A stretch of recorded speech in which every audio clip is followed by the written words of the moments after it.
గ్రంథం 4వ అధ్యాయం మరి 8వ వచనం నుంచి 9వ వచనం 10వ వచనం చదువుకున్న మాటలు ఏంటంటే, ఎస్తేరు గ్రంథం బైబిల్ గ్రంథంలోనే జ్ఞానవంతురాలైన స్త్రీ అండి.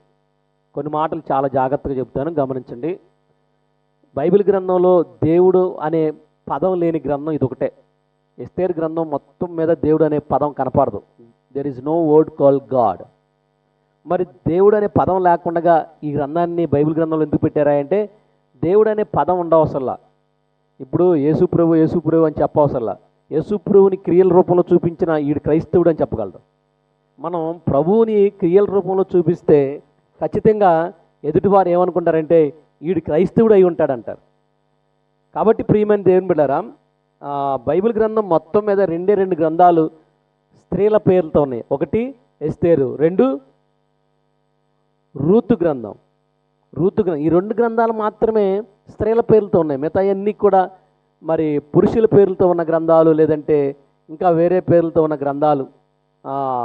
తత్వశాస్త్రం ప్రకారం ఆదికాండం, సంఖ్యాకాండం అని అవి ధర్మశాస్త్ర గ్రంథాలు.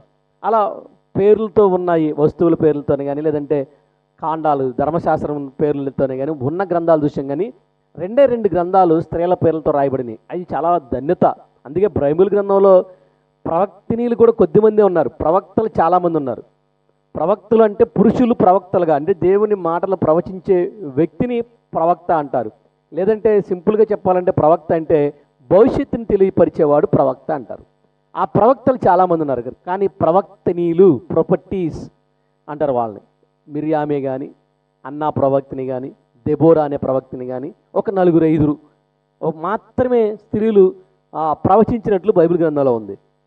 అలాంటి ధన్యత కలిగిన స్త్రీల పేరుతో కలిగిన గ్రంథమే ఎస్తేరు గ్రంథం. దీంట్లో యూనిక్ ఫీచర్ అంటే there is no word called God. దేవుడు అనే పదం కనపడదు, కానీ దేవుడు ప్రేమను చూపిస్తుంది, దేవుడి యొక్క కార్యాలు చూపిస్తుంది. ఇది ఎప్పుడు జరిగిన కథ చరిత్ర అంటే, ఇశ్రాయేల్ ప్రజలు రాజుల కాలం అయిపోయింది కదా. మొట్టమొదటి ఇశ్రాయేల్ మీద పరిపాలించిన అధికారులు న్యాయాధిపతులు, జడ్జెస్. నిద్రొచ్చేటప్పుడు ఇలాంటి చరిత్ర చెప్పడం చాలా కష్టమే. ఏమన్నా నేల మీద బల్లో లేదా గోడ మీద బల్లో అని చెప్పామనుకోండి, కంచి వింటానికి ఉంటుంది. కానీ చరిత్ర చెప్పాలంటే తలకాయ ఆడద్ది, బుర్ర ఆడద్ది, మనిషి మాత్రమే కొంటారు.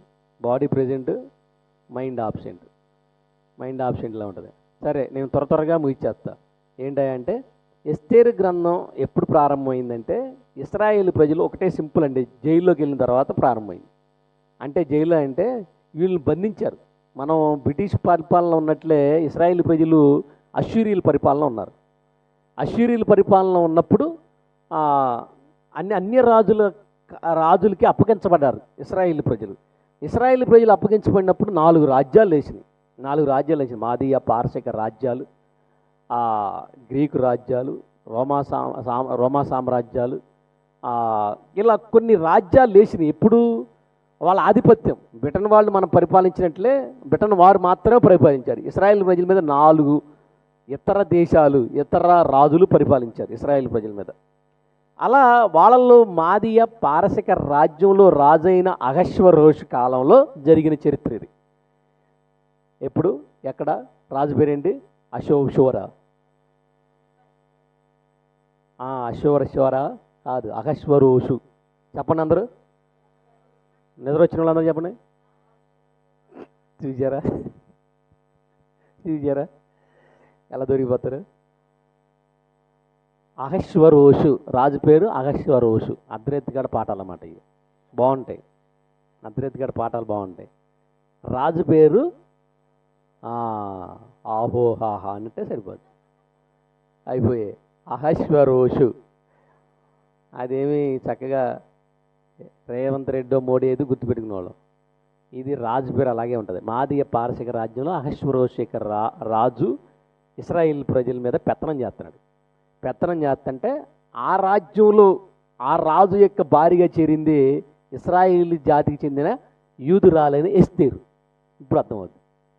అంటే బ్రిటిష్ వాళ్ళని భారతీయులు పెళ్లి చేసుకున్నట్లు. ఋషి సునక్ ఎవరు? బ్రిటన్ ప్రాంతానికి చెందిన వ్యక్తి. వాళ్ళ భార్య ఎవరు?